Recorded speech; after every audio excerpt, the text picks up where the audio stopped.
What happened is outer opinions from people that you know come in like a plague, and then it kind of gives you a lopsided way of handling the situation. So when you do approach your spouse and you're trying to forgive, you can't because welcome back to my channel, everybody. For those who are new, welcome to the Sunshine Family, and on this channel I help women to navigate in their personal lives and in their relationships. And in today's video, we're gonna be talking about something brand spanking new, y'all.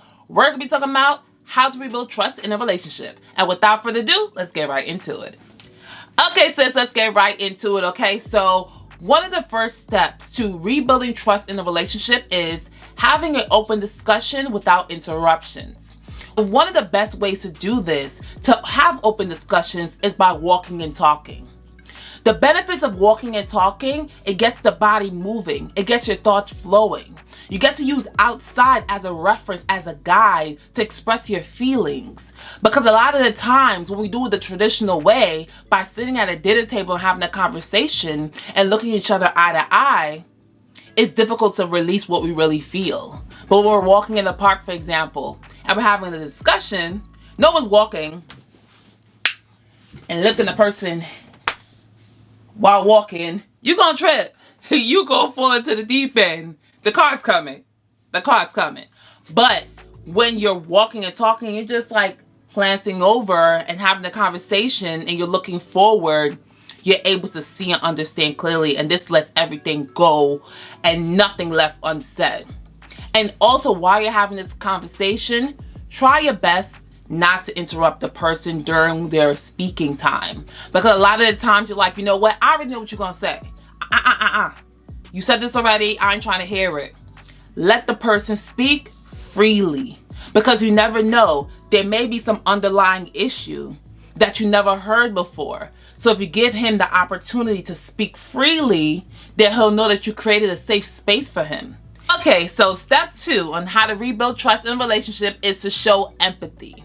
You want to be sensitive and understand his side of the story, even if you don't agree. A lot of the times when we're having a conversation with our spouse and they're expressing something that happened when they lied, when they cheated, yes, sis, he cheated. Yup, he lied. But you want to be sensitive to how he felt in those moments. You want to be sensitive to how you possibly made him feel. Because a lot of the times when someone cheats on you, when someone lies to you, is because there's a broken barrier in the relationship.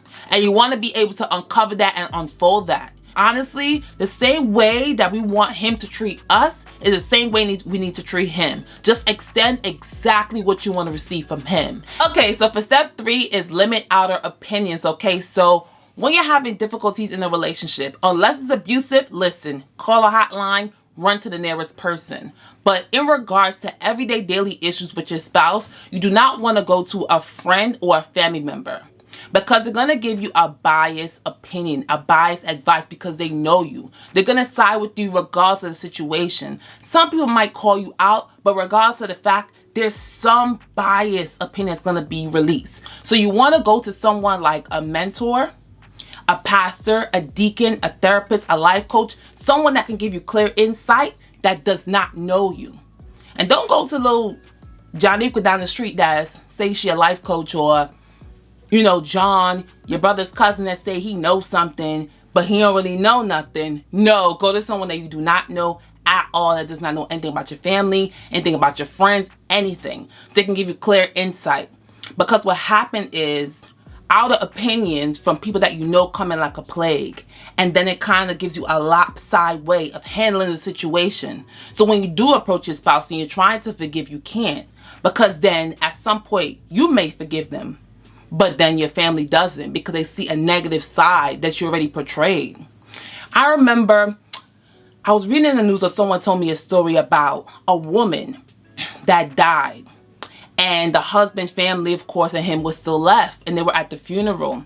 And no one did not want to talk to the husband. They did not care for him. There was actually a big debacle, because they just felt that he was such a negative person. But maybe they did not know. Maybe she forgave him from all the wrongdoing that he did. Maybe she moved forward. But at the end of the day, the family didn't, because the family only knew the negative side. Because a lot of the times when we're going through a negative experience with our spouse, that's when we go to our family members and our friends. No one's on the phone talking about the good stuff. Well, once in the blue, but mainly the negative side, okay? So remember, mentor, pastor, deacon, life coach, a trustee. Okay, guys, so for step 4 is to let go the past, okay? So I'm going to lead you guys with Isaiah 43:18, and it states, do not remember the former things, neither consider the things of the old. Behold, I will do a new thing, and that is in the Bible. And why I'm leading you with this is because you got to forget the things of the past. And the only time you really need to bring up the past in a relationship is that if you need to bring it up for a reference. A reference of respect is like, you know what? Okay, well, now that we're discussing the issue at hand, let me explain some things that happened so we can overcome the current situation. But not when you already forgave the person and you're bringing up something from 1998. That is not going to work out, because it's like you never really forgave in that instance. And then also, too, you want to get a new thing, okay? You want to get a new thing, and it's already present. So when you live in the present moment, he said, behold. Behold means that it's in front of you. Voila, it is there, and you could get a new thing, okay? And I understand that letting go of the past is very difficult depending on the trauma or the situation that's at hand. Sometimes it could be easier, sometimes it could be more difficult. But you take it step by step. It's a gradual process. One of the things you want to do is to be patient.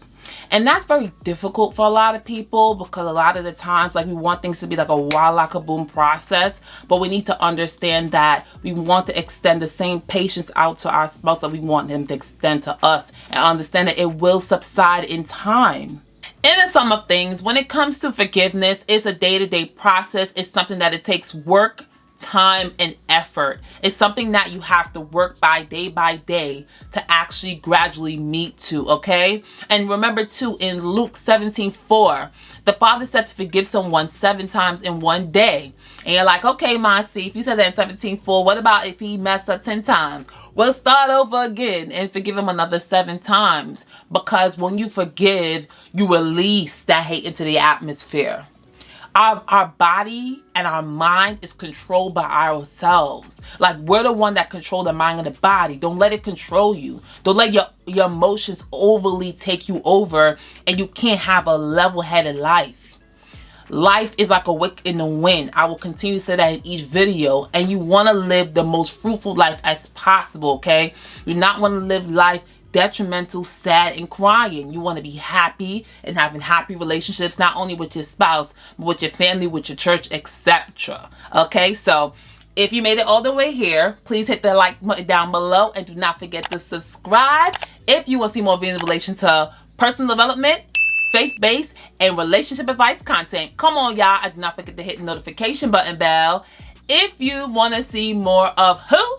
Me, okay? And thank you guys so much for watching my channel. You guys are phenomenal, phenomenal, phenomenal, and do not let nobody tell you different, okay? You are the head and not the tail. You are above and not beneath. And that scriptures, remember to love, live life, and be happiness. See you guys in the next one. Deuces.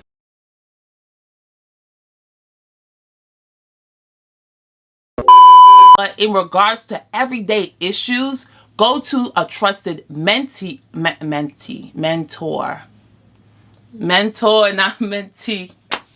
Again, it's good. I have to put my poof a little higher. It's a little higher for y'all.